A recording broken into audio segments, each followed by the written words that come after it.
Hello, YouTubers and NFL fans everywhere. This is Matt, the NFL Fanatic, giving you my Week 12 2020 NFL predictions. Well, for the Fanatic this past week, it was a definite downturn for a week in terms of both my against the spread and straight up predictions. So, last week, against the spread and straight up, I went 6-7 in both categories, which equals 46.2% respectively.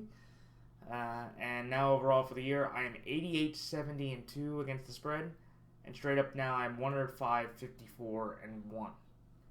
So definitely a downturn. Never like having a week where both sides go under 500, and those percentages now equal up to 55.6% against the spread this year and 65.9% straight up. So that 70% mark, it's kind of dwindling. But definitely now my goal is to at least increase by 2 to 3 percentage points by the end of the year. I have 5 more regular season weeks to do it and 11 more postseason games to add on to that. So there is definitely a chance that I can reach up to that 67-68% range. I just really need a good week this week to get those chances rolling.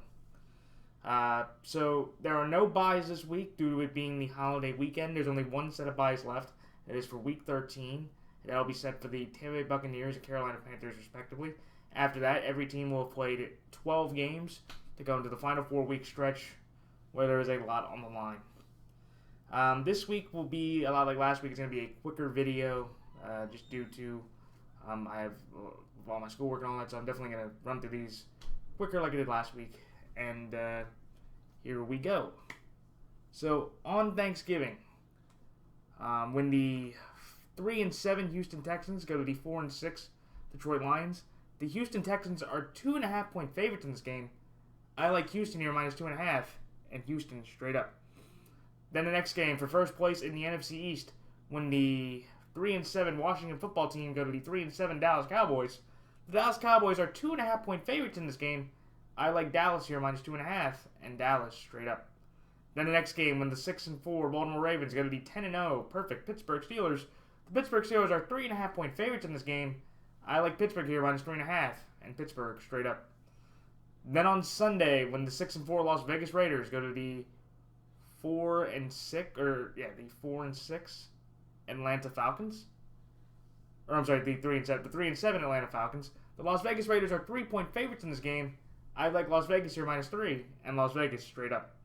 Then the next game, the 3-7 Los Angeles Chargers go to the 7-3 Buffalo Bills. The Buffalo Bills are 5.5-point favorites in this game. I like the Buffalo Bills here to win straight up, but give me the Los Angeles Chargers plus 5.5. Then the next game, when the 3-7 New York Giants go to the 2-7-1 Cincinnati Bengals, the New York Giants are 5.5-point favorites in this game. I like the New York Giants here minus 5.5, and New York Giants straight up. Then the next game, when for first place in the AFC South, when the 7-3 Tennessee Titans go to the 7-3 Indianapolis Colts. The Indianapolis Colts are 3.5-point favorites in this game. I like Indianapolis here minus 3.5, and Indianapolis straight up. Then the next game, when the 4-7 Carolina Panthers go to the 4-6 Minnesota Vikings. The Minnesota Vikings are 4.5-point favorites in this game. Give me the Minnesota Vikings here to win straight up, but I'm going to take the Carolina Panthers plus 4.5. Then the next game, when the 6-4 Arizona Cardinals go to the 4-6 New England Patriots. The Arizona Cardinals are 2.5-point favorites in this game. I like Arizona here minus 2.5, and Arizona is straight up. Then the next game, when the 6-4 Miami Dolphins go to the 0-10 New York Jets. The Miami Dolphins are 7-point favorites in this game. I like Miami here minus 7, and Miami straight up. Then the next game, when the 7-3 Cleveland Browns go to the 1-9 Jacksonville Jaguars. The Cleveland Browns are 6.5-point favorites in this game. I like Cleveland here minus 6.5, and Cleveland straight up. Then the next game, when the 8-2 New Orleans Saints go to the 4-6 Denver Broncos. The New Orleans Saints are 6-point favorites in this game. Give me the New Orleans Saints here to win straight up, but I'm going to take the Denver Broncos plus 6. Then the next game, when the 4-6 San Francisco 49ers go to the 7-3 or 6-4 Los Angeles Rams. The Los Angeles Rams are 7-point favorites in this game. I like the LA Rams here minus 7, and the LA Rams straight up. Then the next game, when the 9-1 Kansas City Chiefs go to the 7-3 or 6-4 Tampa Bay Buccaneers. The Kansas City Chiefs are 3-point favorites in this game. I like Kansas City here minus 3, in Kansas City straight up. Then the next game, when the 5-5 Chicago Bears go to the 7-3 Green Bay Packers, the Green Bay Packers are 7.5-point favorites in this game. I like the Green Bay Packers here to win straight up, but give me the Chicago Bears plus 7.5. And finally, on Monday Night Football, when the 7-3 Seattle Seahawks go to the 3-6-1 Philadelphia Eagles, the Seattle Seahawks are 5.5-point favorites in this game. Give me the Seattle Seahawks here minus 5.5, and the Seattle Seahawks straight up. All right, so time for my quick thoughts on each game.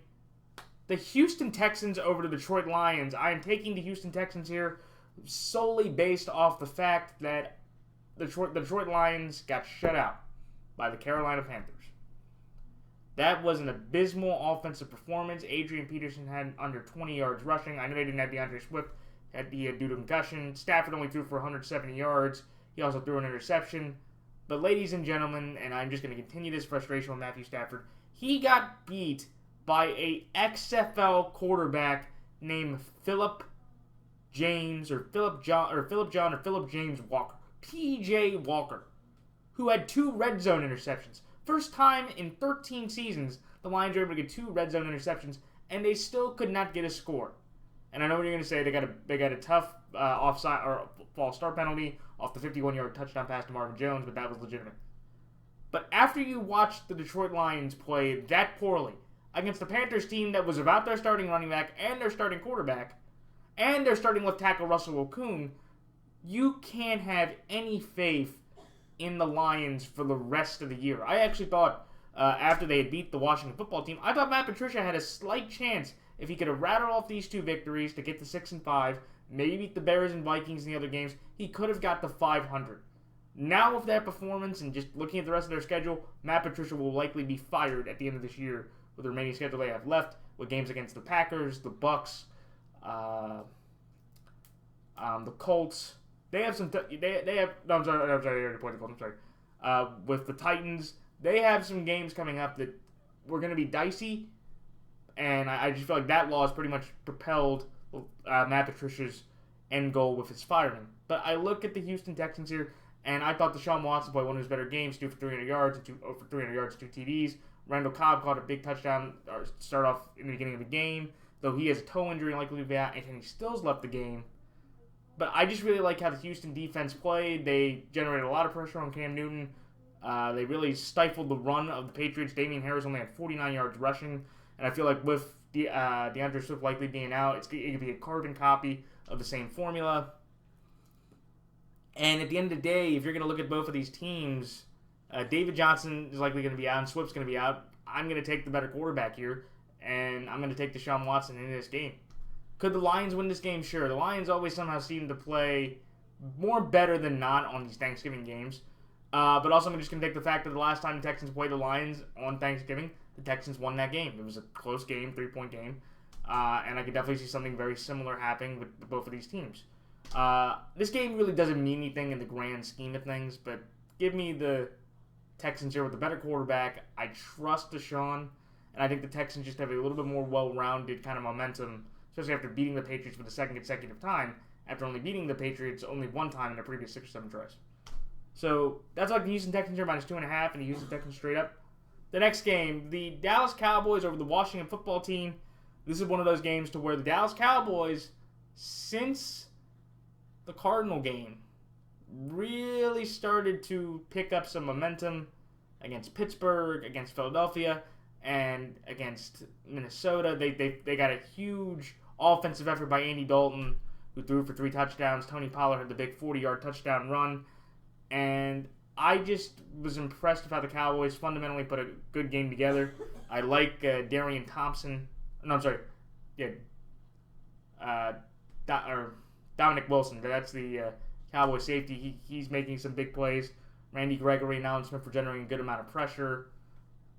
And I thought Andy Dalton moved the offense beautifully. CeeDee Lamb with one of the great catches of the year touchdown to put him up. The touchdown to Dalton Schultz, great play action fake. And I just think the Cowboys, they have the confidence now, looking at the rest of their schedule, they could win more games than not or be competitive in every game that they're going to be in the rest of the year. They still get the Eagles and the Giants 2 games. They get the Bengals about Joe Burrow now, and best of luck to him with his ACL injury. And I just look at Washington and go that Washington has a great defensive front. And they beat up the Cowboys' offensive line before, and they knocked out Andy Dalton with the hit on John Bostic. I don't think they're going to get as good of a pass rush. And I just feel like, again, the whole momentum of the Bengals game, it was because it was a pretty much even back-and-forth game. When Joe Burrow got knocked out, that ruined the momentum of the game for the Cincinnati Bengals. I don't think the Cowboys are going to have that trouble. And I just think, again, that they're going to be able to kind of limit the Washington offense a bit, because it's basically Terry McLaurin and nobody else. Well, it's McLaurin and Sims that are really on the outside weapons. And then the Cowboys, they have Leighton Vander Esch back, who will be making a lot of great tackles and stuffing Antonio Gibson at the run. They gave up 201 rushing yards last time they played him. I don't think that'll be the case this time. And the Cowboys just have always somehow seemed to play Washington pretty well on this Thanksgiving game. The last time they played in 2016, they won that one. The last time the Washington football team won was back in 2012, in RG3's rookie year. These two teams are better than that in this perspective. And if you look at these two even teams, I'm going to take the team that's at home, that's got a little bit more of a competitive advantage, and I think a little bit of a better quarterback right now, and Andy Dalton with the way he's been playing compared to Alex Smith. Should be a great game, and I wouldn't be surprised if Washington won, but giving the better quarterback, a little bit more momentum, and just feeling of like that the Cowboys' offense just is more dynamic against the Washington secondary compared to Washington's offense against the Dallas defense in general right now. So that's like the Dallas Cowboys minus 2.5 and the Dallas Cowboys straight up. The next game, the Pittsburgh Steelers over the Baltimore Ravens. This is a game to where the Pittsburgh Steelers and the Chiefs are the only teams that have won every single one of their games and beaten every single one of their opponents in this season. They are 10-0, first 10-0 start in franchise history. Congrats to Chase Claypool, becoming the fourth NFL player in NFL history to have 10 touchdowns through his first 10 games as a pro. The defense played fantastic, getting 4 interceptions on Jake Luton. I thought they were able to run the ball pretty well. James Conner was at 100 yards by himself. And the Steelers are just in a better situation. And also with the Ravens, with how they've been banged up defensively by injuries. And now they've just had their two top running backs, Mark Ingram and J.K. Dobbins, both test positive for the coronavirus, so they're going to be out. So it's going to be Gus Edwards on his own. They missed Ronnie Stanley at the left tackle position. The Steelers, last time they played Baltimore in Pittsburgh, got 3 picks on Lamar Jackson, and it took a Justin Tucker field goal to win the game. And the Ravens just are not in the current momentum and feeling of confidence right now that the Steelers are in. The Ravens have lost back-to-back games under Lamar Jackson for the second time ever. He hasn't won a game against the Titans, and for the second time in 3 games, they have blown a double-digit lead to a team, the Steelers and the Titans, that I just don't have confidence in they're going to be able to bounce back, especially with this short of a week, with the facility shut down. This is a very easy play to pick the Steelers here. Could the Ravens compete? Maybe. It's a division rivalry. These games always come close, even, circumstance or not. But give me the Steelers here. Better coached, more healthy, not having to worry about COVID restrictions right now, and it's a home game. And I took them on the road game to beat them. I think it's actually going to be a little worse in this scenario with the injuries now and just how Lamar's playing. And that's why I have the Steelers winning this game. I'd be a little surprised if Baltimore won. Basically, for Baltimore, this game, the game against the Browns, will define the Ravens season moving forward. And I just think it's just too insurmountable. So give me the Pittsburgh Steelers. That's why the Pittsburgh Steelers minus 3.5. And Pittsburgh straight up. The next game, the Las Vegas Raiders over the Atlanta Falcons. I'm taking the Las Vegas Raiders simply because I was very upset at myself. I looked at the Taysom Hill aspect, and I was thinking Atlanta was on a bit of a roll. They were 3-1 under Raheem Morris. And I thought that, playing Taysom Hill with Matt Ryan as well as you play could work. And then, of course, Matt Ryan has his worst game of the year. He has 2 interceptions. One was a last-second heave at the end of the half, and the other one was just a bad one at the same time. Julio Jones left the game early, and they really couldn't run the ball. The Saints defense sacked Matt Ryan 8 times, and it was just a horrific effort by Raheem Morris and that Falcons squad.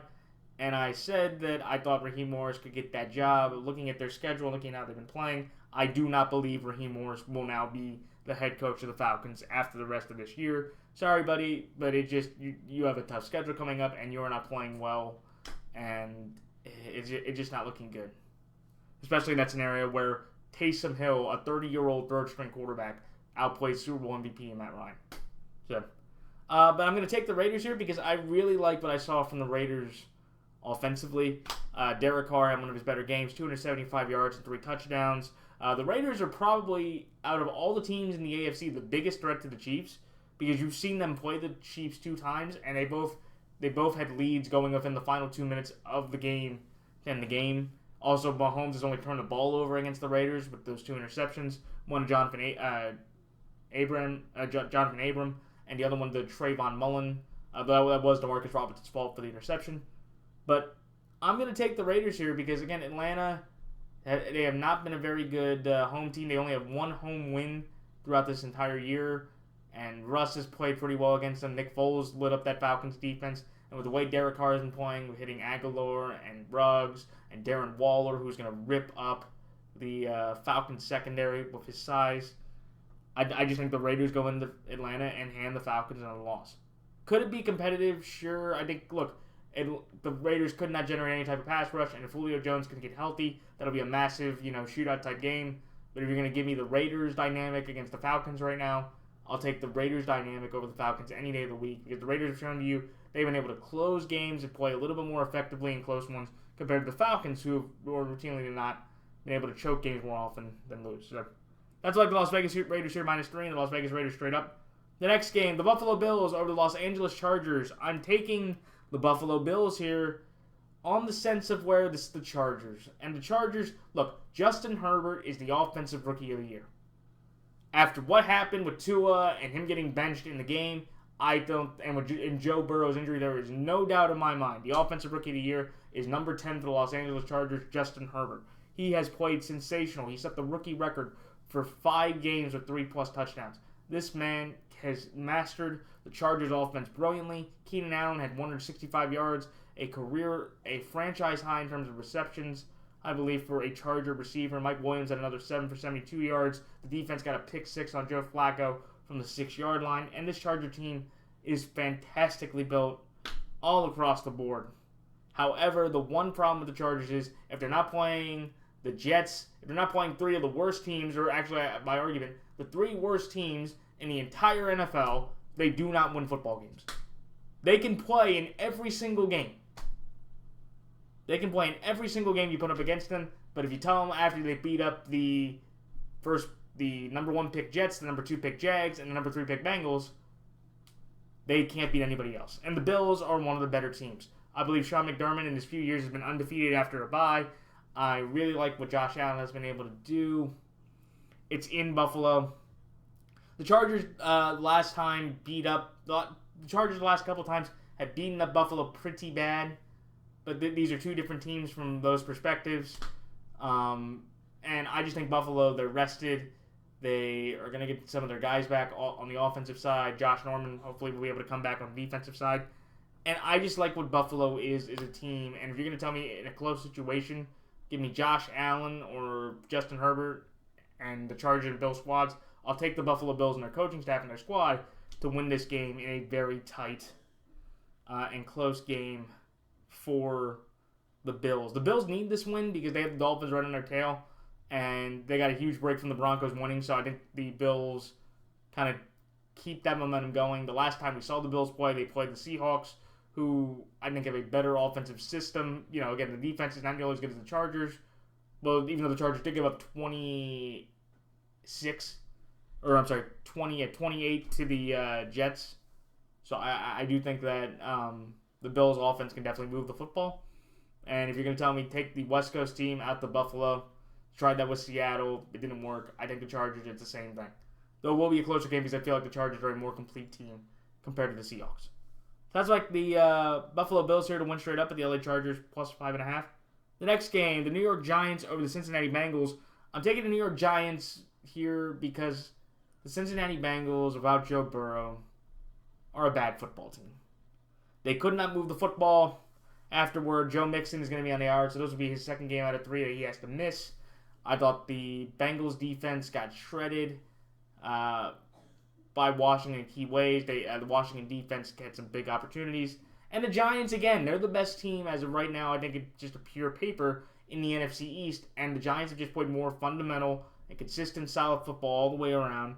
Daniel Jones will be coming off a bye. And I think the Giants, for the first time since 2016, since 2016, are going to be able to win 3 straight games. I do not think the Giants are going to win the NFC East due to the very hard nature of the rest of their schedule. They have the Seahawks, the Ravens, the Browns, and the Cardinals coming up in their final 6 games. I believe it's just Arizona and I believe it's only the Bengals and the Cowboys that are probably going to be the only winnable games for the Giants remaining on the schedule. And I think the Bengals, could they compete? Sure, but you're giving Ryan Finley. Ryan Finley was only given 2 starts before Zach Taylor pulled him in favor of Andy Dalton. Now you're just stuck on Ryan Finley. Ryan Finley really showed you not to do anything that great. I believe his 2 starts were against the Raiders and the I forget the other one. But he was horrible. I didn't see that much improvement from him this time around. And I think the Giants get a nice victory to maybe have their final victory of the year with the remainder of their schedule coming up left. So that's like the New York Giants here -5.5, and New York Giants straight up. The next game, the Indianapolis Colts over the Tennessee Titans. This is one where I am taking the healthier football team. Both teams are very good. Both teams have been known, to be able to win close games in nice ways. I like what I saw out of Indianapolis in that second half against the Packers. They gave up 28 points in the first half, only gave up 3 in the overtime and the second half, and Indianapolis shut down the Packers running game. Only 66 rushing yards, only 10 minutes of possession through the second half. The Colts are able to run the ball well. Phillip Rivers threw for 3 more touchdowns and a bad pick to Christian Kirksey in the game. And I just look at the Titans and go, look, Tannehill played well. Derrick Henry ran for another 100 yards on the Ravens defense. But that defensive injuries with Jadeveon Clowney going on IR, and now Harold Landry fracturing his elbow and being out for the rest of the year. I think those are going to be massive injuries for a defense that is one of the worst, if not the worst, third down defense in the entire league this year. The Colts were dominating on third down against the Packers when they needed to. And I just feel like, again, the Colts, they just played this team a couple weeks ago. The Colts have gotten better and more consistent, where the Titans are just still the Titans. And if you're going to give me this Colts team currently constructed compared to the Titans defense is too banged up for me not to take them, especially in a home game against the Colts, where a lot of those Colts remember what happened last year where Tannehill went in there and got the win off that blocked field goal. So they're going to be motivated to win, and I think they play a good all-around game to get to 8-3 and probably seal the AFC South for themselves to get into the top 3 of the AFC into the playoffs. So that's why I like Indianapolis here -3.5, Indianapolis straight up. The next game, the Minnesota Vikings over the Carolina Panthers. I'm taking Minnesota here basically because they're at home, and I do not trust the Panthers' offense to play a duplicate game. Even if Teddy Bridgewater is there, I'm going to take the Panthers. I don't think Christian McCaffrey is going to play. I honestly would put him on the IR. They were really hesitant to put him in. Even on Monday, last week today, they ruled him out. So I don't really expect him to play. And I just like what I saw out of the Minnesota Vikings. I think the Vikings just played a little bit better. The Panthers have defensive issues, and you give Dalvin and Kirk the ball. I'll take Kirk and Dalvin over what Teddy and Mike Davis have as a group. Could I see the Panthers winning this game? Sure, because look, Matt Rule had one of the more impressive coaching jobs of the weekend by beating the Detroit Lions 20-0 with their backup quarterback. But I think the Vikings, they still realize that they still might have a chance to sneak into the playoffs with their record, and I don't think they're going to let this opportunity slip away. And also, I think the Vikings offense, they have more talented weapons with Thielen and Jefferson and Irv compared to what the Lions had with no Galladay and no Amendola along with Marvin Jones. So that's all like the Minnesota Vikings here straight up. I'll give you the Carolina Panthers +4.5. The next game, the Arizona Cardinals over the New England Patriots. Arizona, the last time they went to New England, they won. That was when Gostowski missed that one field goal to end the game in 2012. They were 2-0. And I just really like what I've seen out of the Cardinals. Do I think the Pats could compete? Sure, but I think the Cardinals can limit the running game for the New England Patriots. They've been able to do that pretty much consistently throughout most of the year. Their big trouble is through the air, and true Damiere Byrd at a career high, 6 receptions for over 130 yards. But the Patriots are also going to miss Rex Burkhead, who suffered a big knee injury in the second half of the Pats-Texans game. And I just think, again, the Cardinals are just more well-constructed all the way around. than the Patriots are right now. Like the Pats offensive line got beat up by the Texans pass rush. The Cardinals pass rush may not be as effective, especially with Corey Peters and Chandler Jones being out for the year. But I just see enough in the Cardinals offense with their running game with Kenyon Drake and Kyler throwing the ball the way he is. I think they're going to be able to go in there and be able to outplay Cam Newton and the Pats offense. Because I saw Deshaun Watson, he was making a lot of big-time throws to Fuller, to Cobb, to Jordan Akins. I thought that Duke Johnson did okay, and but also I think with the Cardinals defense, I think they're going to limit the production of the Pats running game, which will basically end the hopes for the Pats to win this game. That's like Arizona here, -2.5, and Arizona straight up. The next game, the Miami Dolphins over the New York Jets. The New York Jets are winless. They've looked better under Joe Flacco the last 2 games they played against the Pats and the Chargers, respectively. So I think Joe has to keep going until the end of the year. But even with Ryan Flores, letting Tua get beat up 6 times, only completing 11 passes for 89 yards, they just played this Jets team a few weeks ago. Is it better?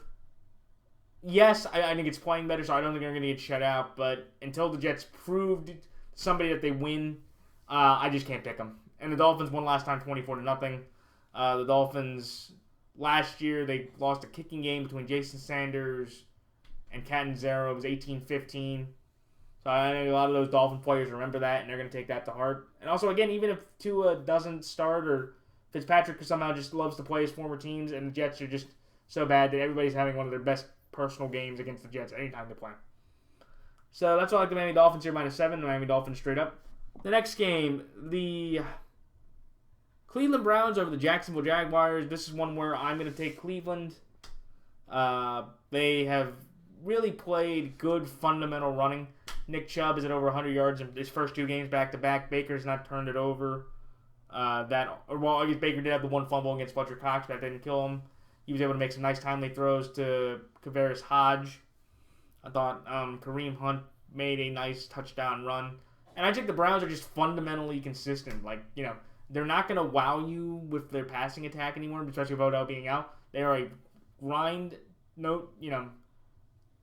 grinding team with their running attack that plays really well. The Jaguars have been one of the worst teams since their Week 1 upset against the Indy. Ever since then, they've pretty much been just decimated by most teams.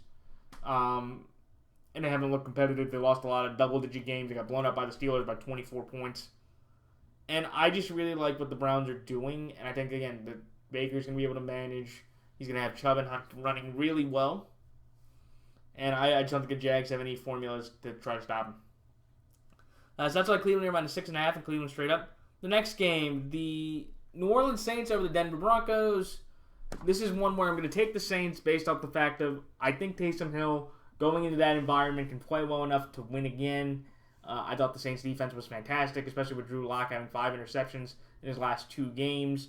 He definitely has the turnover-worthy aspects, and that was about Marshawn Lattimore. I think the Saints' defensive line will get pressure on Drew Lock and make him have a few more bad decisions to add up. And I just think, again, if you're talking to me about the best team, this Saints team, Drew Brees, Sean Payton's also 6-0 without Drew Brees. And I just have to trust that with Thomas and Kamara, with the weapons they have. I think Emmanuel Sanders makes some plays. Jared Cook will make some plays. I think the Saints are just clearly the more dominant and better football team. And I don't think Taysom, unlike Tua, he has some ability. So Taysom can escape some of the pressure that the Broncos will give, unlike Tua, who's succumbed to 6 sacks. I'm going to take Denver here +6 because this is only Taysom Hill's second start, and I feel like there could be a similar carbon copy to what happened against Tua that'll happen against Taysom, to where the common things that Taysom likes to do with running or being able to make some deep throws or his first read, they're not going to be there, and I don't know if Taysom can hold up or make as timely as accurate throws if he's continually running around due to the Broncos pass rush. So that's why I like the New Orleans Saints here straight up at the Denver Broncos +6. The next game, the Los Angeles Rams over the San Francisco 49ers. I'm taking the Rams here because even if they lose to Tampa Bay, or which I think they will tonight, they usually always seem to play better when they get to go back home. Hence point when they played the Dolphins, when they lost to the Niners. They played the Bears the next week. They won 24-10. They played the Dolphins really bad. They played the Rams. They played the Seahawks next week at home. 23-16 win. If they lose to the Bucs on the road this time, I think that the Rams will win this one against the Niners as a redemption game. Also, I just think the Niners, even though they're coming off a bye, and Shanahan usually tends to do well, he's got his team rested and motivated. And the Rams just always somehow seem to play the Niners tough. I think the Niners' injuries are too insurmountable, and I think the Rams are going to be motivated either way to kind of keep themselves within the NFC West conversation by beating the 49ers. That's like the LA Rams are -7, the LA Rams straight up. The next game, the Kansas City Chiefs at the Tampa Bay Buccaneers. This is one where I'm taking the better quarterback and the better defense. Oh, no, I'm sorry. The better quarterback and the more well-complete team. This is my Super Bowl preview. I said in my first video I had the Chiefs and Bucs in the Super Bowl, and I thought the Chiefs were going to win it, and I think this game is going to come very much into the way I think the Super Bowl, if it happens that way, will turn out. This is a game where I think Mahomes just makes one more play than Brady, and I think the Bucs defense just can't make one more stop that the Chiefs can. This is going to be a great game. This is arguably the game of the year in terms of just Brady Mahomes 3. They've split Brady Mahomes 4. Brady has the 2-1 advantage. I think this might be the last time that Mahomes gets to play Brady, unless it's the Super Bowl. And I'm just going to take Mahomes and this Chiefs offense, which is rolling. Mahomes has 27 touchdowns to 2 interceptions. 27 touchdowns to 2 interceptions through these 10 games. He is Nick Foles-esque. I know he's a lot better than Nick Foles. But I'm going to take the Chiefs here. They've been dominant pretty much, everywhere. And I just feel like, again, if you're going to tell me which defense, the Bucs I think the Chiefs offensive line can hold up to the Bucs pass rush a little bit better, especially with Ali Marpet being out for the Bucs with concussion, than what the Bucs offensive line can do against the Chiefs pass rush. And if you take out the Raider games, the Chiefs are only averaging 17 points given up to every team. So I think they're going to be able to clamp down a little bit more compared to when they play the Las Vegas Raiders. And I think that'll be the difference in the game. So that's like the Kansas City Chiefs here, -3, and Kansas City straight up. The next game, the Green Bay Packers over the Chicago Bears. This is one where I'm taking the Bears on the line because I think the Bears defense can generate enough pressure, and if Nick Foles or Trubisky or whoever it is starts for them, I think they'll be able to make some plays and run the ball better against a very porous Green Bay defense, especially when it comes to the running game. I can't take the Bears outright just because simply either Trubisky or Foles. I think Rodgers will play better. But Rodgers has always somehow had a very tough time playing the Bears defense, especially in Soldier Field. I remember a couple years ago, in Nagy's second year, or in Trubisky, or just last year, they won that game 10-7. It took Rodgers coming into a late touchdown and a Trayvon Williams interception to win the game for the Packers. And I don't think it's going to be that as close, but I do think that in a grind-out game, give me the Green Bay Packers with what they have, especially with the Green Bay Packers pass rush. They will definitely be able to get through the Bears' offensive line, unlike they were able to do against Indy just yesterday. So that's why I like the Green Bay Packers here straight up at the Chicago Bears +7.5. And finally, the last game, the Seattle Seahawks over the Philadelphia Eagles. Russell Wilson and the Seahawks have never lost during his time in Seattle. Has never lost to the Philadelphia Eagles. I think he's played them 5 or 6 times. He has never lost. He's on Monday Night Football, one of the best primetime quarterbacks out there. And Carson Wentz, he just keeps turning it over. He had 2 more interceptions, including the bad one to Taki on the Browns for a 50-yard pick 6. And I just can't trust the Eagles right now. Crayvon LeBlanc has a foot sprain, so he could be on the IR. The offensive line is banged up out the wazoo. Alshon Jeffrey really has no connection with Carson. Jalen Reagor can't do anything. And Miles Sanders, the guy that they love to use, and he's been one of the more effective runners in the league, they don't give him the ball enough. They just let Carson throw, and that pretty much gives them opportunity after opportunity to win this game. Do I think the Seahawks could lose to the Eagles? Yeah, they could. This is a rematch from last year's playoff game where the Seahawks, or both games where they won 17-9. I would not be surprised if a similar score happened this Monday night, especially with how banged up the Seattle offensive line is and the running game situation. And I think that if those guys can't go, I do think this game will be closer. But at the end of the day, if you're going to give me these 2 quarterbacks, I'll take Russell Wilson every day of the week and twice on Sunday over Carson Wentz all the time. So those are my comments and thoughts on each game for this week. Like, comment, rate, subscribe. Please check out the NFL YouTube Prognosticators page, to where there are several great prognosticators, such as such as Andrew Warren, such as Bridgewater's Finest, Half Moon's Picks, Gino Biscotti, all those guys and gals that make predictions like I do. Robert Sports Show. Please check them out. They are great NFL pickers like I am. And if you want different opinions and different insights, please check out the page. And until next week, this is Matt the NFL Fanatic signing off. Everybody out there just celebrating Thanksgiving. Happy Thanksgiving to all my viewers and everybody out there to watch. And for Thanksgiving, especially this year, 3 F's mean more than ever, which is family, food, and football. And again, everybody out there, especially if you're traveling, wear a mask, wash your hands frequently, stay socially distant. And until next time, this is Matt the NFL Fanatic signing off. So long.